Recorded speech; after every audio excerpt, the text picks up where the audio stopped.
नाज़रीन, मैं हूं डॉक्टर नईम तारक अपने यूट्यूब चैनल आपने पूछा के साथ। आज का सवाल सिर्फ एक वालिद का नहीं है, सिर्फ एक ख़ानदान से नहीं है, बल्कि ये पूरी सोसाइटी का है। एक मुतफ़क्कर वालिद ने पूछा है कि डॉक्टर साहब, हमारे बच्चे तालीम हासिल कर रहे हैं या सिर्फ अपना वक्त और हमारा पैसा ज़ाया कर रहे हैं। वो स्कूलों में ऐसी आदत का शिकार हो रहे हैं जो उनके मुस्तक़बिल को ख़तरे में डाल सकती है। आप बताएं कि हम क्या करें, हम तो बेबस से हैं। नाज़रीन, जैसा कि हमने इन पुराने वीलॉग में बताया था कि बच्चों के तमाम मसाइल एक दूसरे से जुड़े होते हैं और एक दूसरे की वजह भी बनते हैं। मसलन पढ़ाई में नालायक होना, या स्कूल से भाग जाना, या इम्तहानात में नकल करना वगैरह के मसाइल एक दूसरे से जुड़े हुए हैं, एक दूसरे की वजह बनते हैं। तालीम में बच्चों की दिलचस्पी की कमी ज़्यादातर वजूहात वालिदैन की तवज्जो की कमी है, उनकी रहनुमाई की कमी है। स्कूलों में तो आपको पता है कि ख़ास तौर पर गवर्नमेंट के स्कूलों में तालीम और तरबियत का निज़ाम इंतहाई नाक़िस है और ओवरऑल तालीमी निज़ाम हमारा अच्छा नहीं है, जिसकी वजह से हमारे बच्चे बहुत ज़्यादा मसाइल का शिकार होते हैं। इसका इलाज कौमी सतह पर या सियासी सतह पर हो तो बेहतर है, क्योंकि ये मेरे और आपके बस की बात नहीं है। फिर भी बतौर वालिदैन और बतौर असातिज़ा हमें अपनी सी करनी है जो कुछ हमारे बस में है। तो लीजिए, स्कूल से सबसे पहले लेते हैं स्कूल से गैर हाज़िरी, स्कूल से भागना, जिसे हम अंग्रेज़ी में ट्रुएंसी कहते हैं। बाज़ बच्चों की नाक़स तालीम और तरबियत की वजह से और उनकी पर्सनैलिटी भी प्रॉब्लमेटिक होती है, उनको बिहेवियरल इश्यूज़ होते हैं और वो गूनागून मसाइल का शिकार हो जाते हैं। तो स्कूल में भी बेशुमार दुश्वारियाँ उनको पेश होती हैं। स्कूल में दुश्वारियाँ इन बिहेवियरल इश्यूज़ की वजह बन सकता है और बिहेवियरल इश्यूज़ स्कूल में दुश्वारियों की वजह बन जाती है। जाके वहाँ से भाग भी जाते हैं और वो पढ़ाई में इतने पीछे रह जाते हैं कि वो क्लासरूम में जो कुछ हो रहा होता है वो उनके पल्ले नहीं पड़ता और वो उनका क्यूमुलेटिव डेफिशिएंसी इतनी बढ़ जाती है, उनकी तालीम में पसमानदगी जो है वो इतनी ज़्यादा हो जाती है कि वो जुर्रत ही नहीं कर पाते कि वो उसको ओवरकम करें और तालीम का प्रोसेस उनके लिए बहुत मुश्किल हो जाता है, बोझल हो जाता है, बेमानी हो जाता है और बेकार सा लगता है। तो वो स्कूल से भागने लगते हैं और ख़ास तौर पे उनको अपने जैसे कुछ चंद एक दोस्त मिल जाएं और तो वो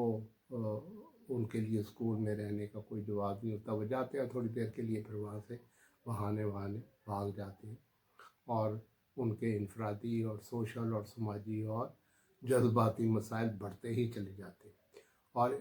वो बुरी सोबत का शिकार हो जाते हैं। वो क्लासरूम में बोर होने की बजाय या उस्ताद की मार को सहने या चंद दोस्तों यानी क्लास फेलोज़ की बुलिंग का शिकार होने की बजाय वो किसी पार्क या करीबी मार्केट में जाके एंजॉय करते हैं, गपशप लगाते हैं और फिर वहाँ से बुरी बुरी आदतें भी सीख लेते हैं। वो सोशल मीडिया में अखलाक सोच चीज़ें देखना शुरू कर देते हैं। सिगरेट नोशी की आदत वहीं से पड़ती है। मंशियात का इस्तेमाल भी हो सकता है और फिर जैसा कि मैंने अर्ज़ किया कि उनके तालीमी भी मसाइल बढ़ जाते हैं। घर वालों की शिकायत और सख्ती और असातिज़ा की सख्ती और शिकायत की वजह से उनके मसाइल गंभीर होते जाते हैं, ज़्यादा सीरियस हो जाते हैं और वो वालिदैन के लिए तो मुश्किलात का बायस बनते ही हैं, पूरी सोसाइटी के लिए भी एक अज़ाब बन जाते हैं। और ये गलत दोस्तों की सोबत और गैर मुनासिब ऑनलाइन मवाद जो मिल जाता है उन्हें, वो उनकी शख्सियत को बुरी तरह मुतासर करते हैं। हमने पिछले व्लॉग्स में भी अर्ज़ किया था, अब दोबारा कह देते हैं कि सबसे ज़्यादा ज़रूरी है वालिदैन की रहनुमाई और निगरानी। ہمارے ملک کی آبادی کے 60-70% والدین تو ان پڑھ ہیں، نیم خواندہ ہیں اور غریب لوگ ہیں، اور وہ اپنے ہی مسائل میں اتنے گھرے ہوتے ہیں کہ بچوں کی طرف زیادہ توجہ نہیں دیتے۔ لیکن میری ان سے بھی درخواست ہے کہ وہ بچوں کو توجہ یا تعلیمی رہنمائی تو شاید نہ دے سکیں، لیکن کم از کم ان کی نگرانی تو کر سکتے ہیں نا۔ وہ ان کے ساتھ رہ سکتے ہیں اور وہ دیکھ سکتے ہیں کہ وہ کیا کر رہے ہیں، کہاں جا رہے ہیں، کب پڑھ رہے ہیں، کب نہیں پڑھ رہے، کب کھیل رہے ہیں، کب نہیں کھیل رہے۔ تو ان کی سرگرمیوں اور ان کے دوستوں کی سرگرمیوں اور رویوں پہ ان کو نظر رکھنی چاہیے، تو وہ بچے جو ہیں وہ غلط راستے پہ جانے سے بچ سکتے ہیں۔ اور وہ اس لیے والدین کو چاہیے کہ ان پہ نگرانی رکھیں، ان کی روٹین پہ نظر رکھیں، ان کے ساتھ وقت گزاریں، ان کے ساتھ کھیلیں۔ اگر پڑھ نہیں سکتے، پڑھا نہیں سکتے تو کم از کم ان کے ساتھ ہی بیٹھ جائیں کہ وہ کتاب کھولو اور پڑھو، اسکول کا کام کیا یا نہیں مجھے دکھاؤ، اور پیار اور اعتماد کے ماحول میں، نہ کہ ڈر اور خوف کے ماحول میں ایسا کریں، اور وہ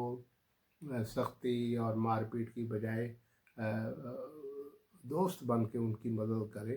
اور اپنی بزی لائف میں، محنت کی زندگی میں سے ضرور کچھ نہ کچھ وقت نکال کے ان کے ساتھ گزارے۔ اور وہ اگر ان کو صرف وقت دے دیں، تھوڑا سا توجہ دے دیں، اور ان کے ہوم ورک کو چیک کر لیں، چیک کرنے سے مراد یہ صرف یہ چیک کر لیں کہ انہوں نے ہوم ورک کیا ہے یا نہیں، اور اساتذہ سے رابطہ رکھیں، مشورہ کریں، تو میرا خیال ہے کہ کچھ بہتری آ سکتی ہے، اور بچے بے راہ ہونے سے اور ایک آوارہ گردی کرنے سے بچ سکتے ہیں۔ اور ان سے میری درخواست زیادہ تر والدین سے یہی ہے کہ اپنے بچوں کو وقت دیں، اور ان کے ساتھ کھیلیں، ان کے ساتھ بیٹھیں، ان کو اسکول چھوڑنے چلے جائیں، پیدل چلے جائیں، سائیکل پہ چلے جائیں، اور ان کو اسکول سے لے آئیں، اسی طرح ان کی نگرانی بھی ہو جائے گی۔ تو والدین کے ساتھ ساتھ اساتذہ کا کردار بھی بہت اہم ہے، لیکن ہم ان کو بھی مورد الزام نہیں دے سکتے میرے نزدیک میں، اور ان سے دستہ معافی کا خواستگار ہوں۔ ان کی اپنی تعلیم و تربیت ناقص ہے۔ وہ ان پڑھ یا نیم تعلیم یافتہ والدین سے کچھ بہتر بچوں کی خدمت کر سکتے ہیں، لیکن یہ ہے کہ ان کی اپنی ایجوکیشنل ٹریننگ اور اس کی رہنمائی کی بہت ضرورت ہے، جو کہ اگر جتنی بھی ان کو حاصل ہو سکے تو ان کو چاہیے کہ وہ کم از کم بچوں کے ساتھ احترام اور شفقت سے پیش آ جائیں، مثبت رویوں کی حوصلہ افزائی کریں، ڈپٹ، مار پیٹ اور خوف کی فضا کریٹ کرنے سے بہتر ہے کہ وہ اپنے پڑھائی کے عمل کو دلچسپ اور بامعنی بتائیں، اور اسکول میں یا کلاس روم میں بلنگ اور بدتمیزی کے خلاف ایک واضح پالیسی اختیار کریں، اور اس بات کا بہت زیادہ خیال رکھیں کہ کوئی بچہ دوسرے بچوں کو تنگ نہ کرے، کیونکہ اسے خوف کی فضا میں پھر بچے پڑھ نہیں پاتے۔ تو عام والدین سے میں بار بار یہی عرض کرتا ہوں، درخواست کرتا ہوں کہ وہ اساتذہ کو یا اسکول کو مورد الزام نہ ٹھہرائیں، خود اپنی ذمہ داری بھی پوری کریں، اور ان کی ذمہ داری صرف اتنی ہے کہ وہ بچوں کو وقت دیں، ان کے ساتھ وقت گزاریں، اور وہ نہ سسٹم کو الزام دیں، نہ اساتذہ کو الزام دیں، نہ اسکول کو الزام دیں، اور جتنا ان کے بس میں ہے، جتنا ان کی سمجھ میں ہے، وہ بچوں کی بہتری کے لیے ضرور ہماری گزارشات پہ عمل کریں۔ ہماری دعا اور خواہش ہے کہ آپ کے بچوں اور فیملی کے تمام مسائل حل ہو، ہمارے معاشرے کا ہر فرد ایک کامیاب اور بہترین زندگی گزارے۔ آپ نے پوچھا کہ اگلے ویلاگ تک اللہ حافظ۔